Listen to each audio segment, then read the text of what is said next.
Hey, I want to talk to you about overcoming betrayal. I'm going to share part of the betrayal that I've been through both in 1994 and 2001 because I believe this will heal some people, and to tell you how Jesus is the hero. So let's talk about this. This will be somewhat personal, but I feel led by the Lord to share some of this and how God has healed trauma by His presence. So let's talk this out. So let's start with when I was 13 years old. My father betrayed me, disowned me, and abandoned me. In the course of, and did it at a level that is despicable and is downright gut-wrenching, even to think about it today, to think that someone would have done it.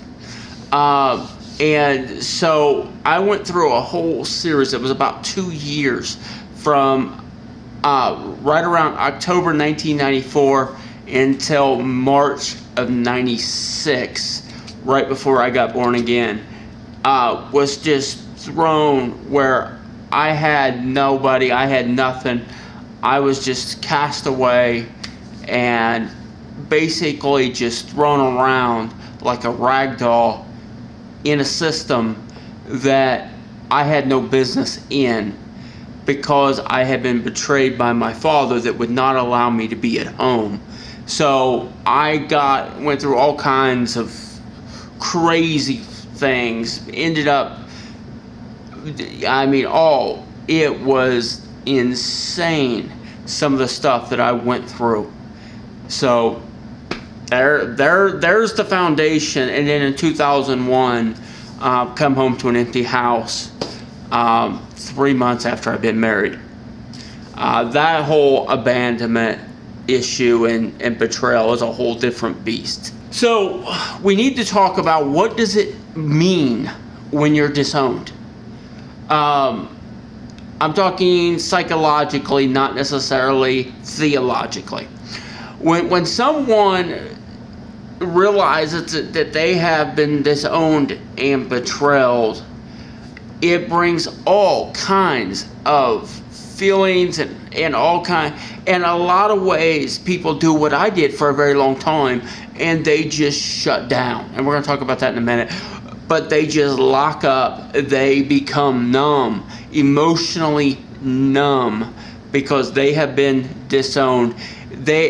They have been told they have no value, they have no worth. There's nothing that they can do to be of worth and to be of value, and they're just to be thrown away and forgotten about. That's what happened in 1994, and that's really what happened in 2001 too. But the fact of the matter is, when someone has been betrayed, they have been disowned. Now, one of the things that happened to me, and often happens, actually happened in both cases, to be quite honest, was what psychologists call gaslighting.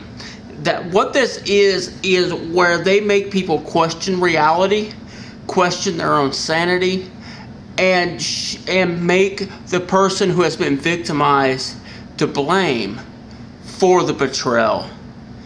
The victim is never to blame for what was done to them. But yet, that is what gaslighting is. It is where they're told the person who is the victim is told it's their fault, they're crazy, they're wrong, they're insane, they're this, they're that. Put them through where they actually try to convince you that you deserved to be abandoned, you deserve to be betrayed, you deserve to be disowned. It's not of God. It is demonic in nature, but it happens, and actually in both cases it happened. They went and tried to convince me that it was my fault that they did what they did. And abandonment and disowning And betrayal is never your fault. Make that clear. So now we're faced with a couple things. There's 3 things that you're going to do when you have been traumatized. And when you've walked through this type of stuff, you are either going to fight, you are going to flight, run, or you're just going to freeze up and don't know what to do. Okay? Everybody that's been through that are going to do one of those 3 things. Okay, fight is, I'm going to fight this, and sometimes fight literally and throw down with people. Okay? And act out of self-preservation. Okay, there's that. There's people that just run away. I understand that. I left the country for a while because of some of this stuff that was going on. I just said, see ya, I'm out of here. Okay, so I understand that. Freeze is the most, probably the most common, where they just numb up and they don't know what to do. They still exist in life, but they're frozen and don't know what to do. That they're breathing, but they don't know how to move forward. That is the most common attribute that happens when someone has been betrayed, someone has been abandoned, someone's been disowned. And it's never an easy path. I went through this, and people constantly, you need to be doing this, you need to be doing that, you need to do this, you need to do that, blah, blah, blah, blah, blah. Why aren't you doing this? Why aren't you doing that? They didn't get, I'm dealing with being froze from what has happened, and everybody that was gaslighting me was trying to tell me that I was wrong for being in fight, flight, or freeze mode that a lot of them caused. So that's it's just a reality. You're going to deal with one of those 3 areas, and we're going to talk about how to overcome that in a minute, but that is reality. When you deal with all this stuff that we're talking about, you will develop trust issues. You won't trust people because you've been abandoned, because you've dealt with this stuff. Your question is, people come in my life, they come out of my life. It's only a matter of how long they stay. And you develop trust issues. You trust no one. And anyone that gets even a remote amount of trust has to earn it over a long period of time. So when people go, well, just trust me. I don't trust you. I don't trust anybody. Okay? And that's the response that people get when they go through this, no matter how long ago it was, is I don't trust you and I won't trust you. And that's just the nature of it. Okay? So there's a lot of people that don't understand that when people have trust issues, it's not because they have something wrong with them. It's something that was done wrong to them. And there's a big difference between those two. One of the hardest hitting realities is people who have been traumatized are stigmatized. There is a stigma related specifically to people who have trauma, to the point that it is PTSD, that it is post-traumatic stress disorder. There is the stigma of this, of they're broken, they're this, they're that. They just stay away from you. You never know if they're going to snap. Who knows what's going to happen? They're crazy, they're this, they're that. There is that stigma.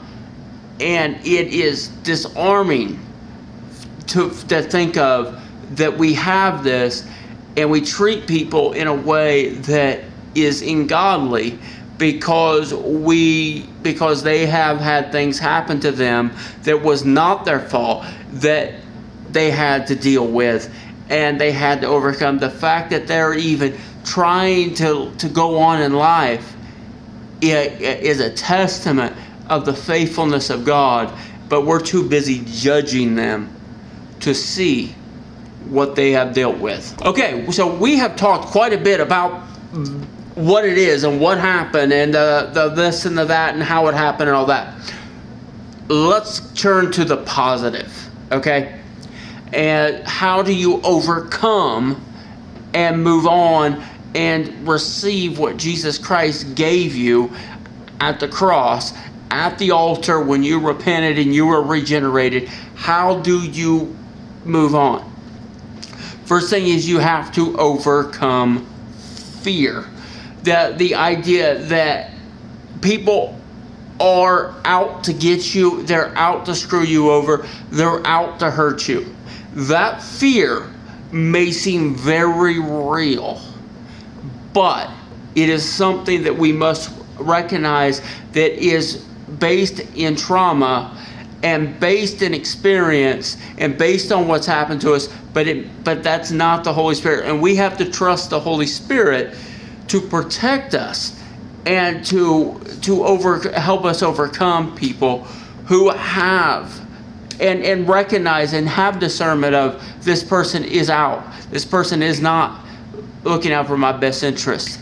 Be careful. That person has an alternative motive. Be careful.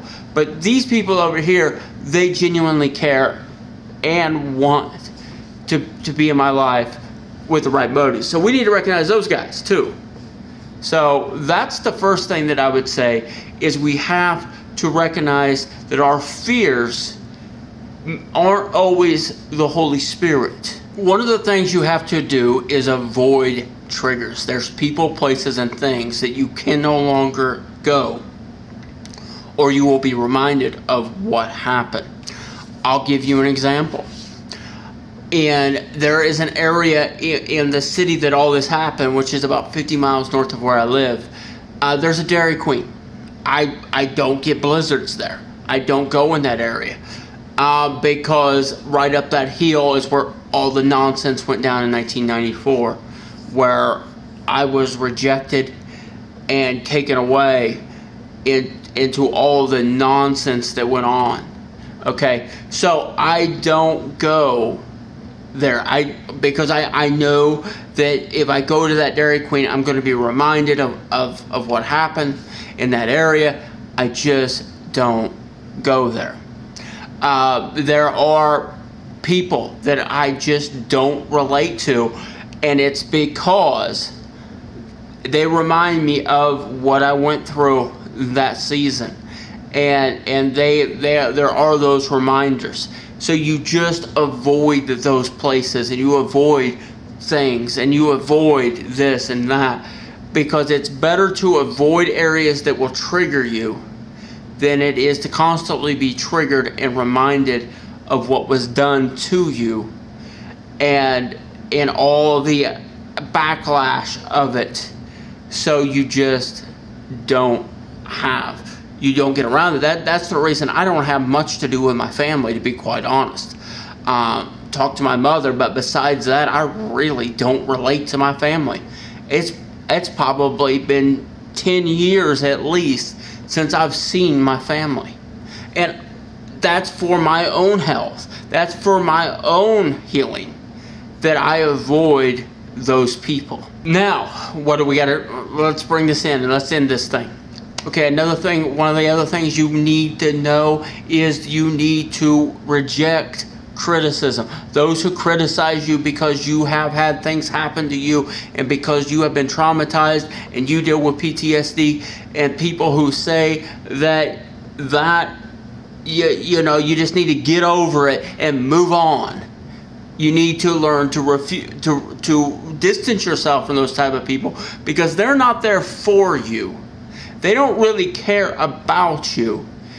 And a lot of times it's politically motivated.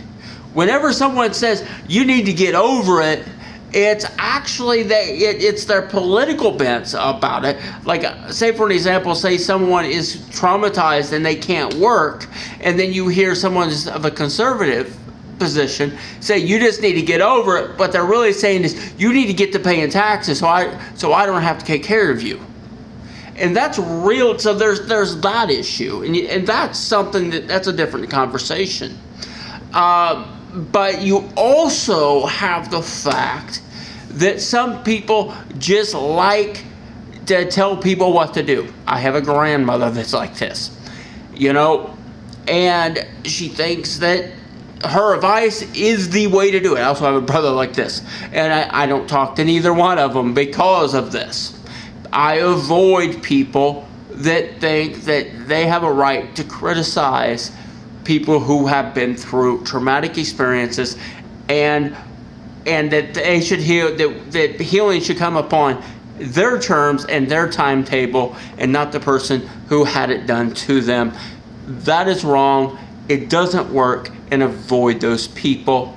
Now, I want to give one final thing to say, and then we're out of here. So, relationships, how do you deal with this? You have to understand any relationship you have on any level is the long haul. You're not going to trust people immediately. You'll be very distrusting of people. It takes day in, day out consistency to develop any sort of friendship or relationship, and often you can expect it to be at least a year of constant work for someone who has been through something and who has been traumatized to begin to open up and begin to trust and to begin to let the walls down and realize what they have been through.